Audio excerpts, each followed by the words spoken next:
Hi friends, welcome back to my channel. അപ്പോൾ റമദാൻ തുടങ്ങിയത് കാരണം ഇനി പാലാട, ഓട്ടാട, ഒറട്ടി ഇതൊക്കെ എപ്പോഴും ചെയ്യേണ്ടി വരും.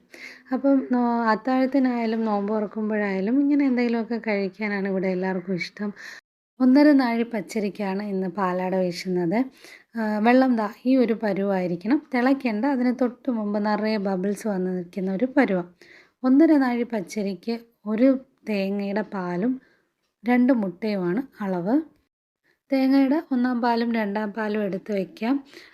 അരി ചൂടുവെള്ളത്തിലിട്ടതിന് ശേഷം നല്ലൊന്ന് ഇളക്കി കൊടുക്കണം കേട്ടോ. അത് ഇടയ്ക്കിടയ്ക്ക് ഒന്ന് ചെയ്തു കൊടുക്കണം.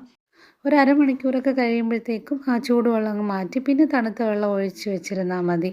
എന്നിട്ട് നമുക്ക് സൗകര്യം അനുസരിച്ച് 3-4 മണിക്കൂർ കഴിഞ്ഞിട്ട് എപ്പോഴെങ്കിലും ആട്ടുന്ന സമയം അരി ഊറ്റി വെക്കണം ഒരു 10 മിനിറ്റ് മുമ്പ്. ഒട്ടും വെള്ളം ചേരാൻ പാടില്ല. നമ്മൾ എടുക്കുന്ന ഈ 1-ാം പാലിൽ തന്നെ ഇത് ആട്ടിയെടുക്കണം, എന്നാലേ അതിൻ്റെ ആ ഒരു രുചി വരുള്ളൂ.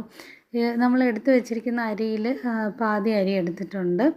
അതിൽ നല്ല പരന്ന രീതിയിൽ പാലും വീഴ്ത്തി ഒരു മുട്ടയും ഉടച്ച് വീഴ്ത്തിയിട്ട് നല്ല ആട്ടിയെടുക്കണം. നല്ലപോലെ ആടണം.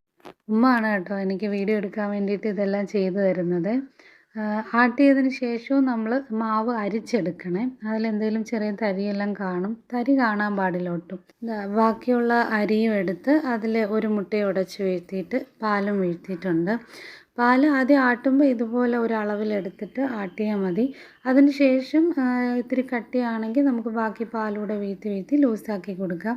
നമ്മൾ എടുക്കുന്ന അത്രയും പാലും അതിൽ ചേരും. ഇതിലിപ്പോൾ ആട്ടിയിട്ട് ബാക്കിയുള്ള പാലൂടെ ഉമ്മ ചേർത്തിട്ടുണ്ട്. ഇതാണ് കൺസിസ്റ്റൻസി. ഈ ഒരു പരുവായിരിക്കണം, ഇത്തിരി ലൂസായിട്ട് വരണം. എന്നിട്ട് ആവശ്യത്തിന് ഉപ്പും ചേർത്ത് ആ ഒരു നമ്മൾ ആട്ടിയെടുത്തതിൻ്റെ ഒരു ചൂട് മാറുമ്പോഴത്തേക്കും ഉടൻ തന്നെ പാലാട വീശിയെടുക്കാൻ പറ്റും.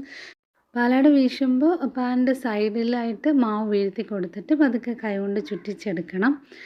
തീ കൂട്ടി വെച്ചിട്ട് വേണേ മാവ് വീഴ്ത്താൻ. അതിന് ശേഷം ഒന്ന് വെന്ത് കഴിയുമ്പോഴത്തേക്കും ഒരു 2 സെക്കൻഡ് കഴിഞ്ഞിട്ട് തീ കുറച്ച് വെച്ചിട്ട് ഇതുപോലെ 4ആയിട്ട് മടക്കി നമുക്കിങ്ങനെ എടുക്കാൻ പറ്റും. നല്ല ടേസ്റ്റി ആയിട്ടുള്ള പാലാട. ആ തേങ്ങാപ്പാൽ നല്ല ചേരണം, എന്നാലേ അതിൻ്റെ രുചി വരുള്ളൂ. നല്ല സോഫ്റ്റ് ആയിട്ടുള്ള പാലാടയാണിത്. നിങ്ങൾ എന്തായാലും ഇങ്ങനെ ചെയ്ത് നോക്കിയിട്ടില്ലെങ്കിൽ എന്തായാലും ഒന്ന് ട്രൈ ചെയ്ത് നോക്കണം. ഇവിടെ മക്കൾ ഇതിന് പല പേരും വിളിക്കും. Milk dosa, paper dosa. ഇവിടെ മക്കൾക്കും ഇക്കയ്ക്കും എല്ലാവർക്കും ഒരുപാട് ഇഷ്ടമാണ് പാലാടയും മട്ടൻ കറിയും എല്ലാം. അപ്പോൾ ചെയ്ത് നോക്കിയിട്ട് നന്നായിട്ട് വന്നോ ഇല്ലയെന്ന് കമൻറ്റ് ബോക്സിലൂടെ അറിയിക്കണേ. വീഡിയോസ് ഇഷ്ടമായെങ്കിൽ ലൈക്ക് ചെയ്യണം. എൻ്റെ ചാനൽ ആദ്യമായിട്ട് കാണുകയാണെങ്കിൽ ബാക്കി വീഡിയോസൊക്കെ ഒന്ന് കണ്ടു നോക്കണം, സപ്പോർട്ട് ചെയ്യണം. അപ്പോൾ ഇനി അടുത്ത വീഡിയോയിൽ കാണാം. ബൈ.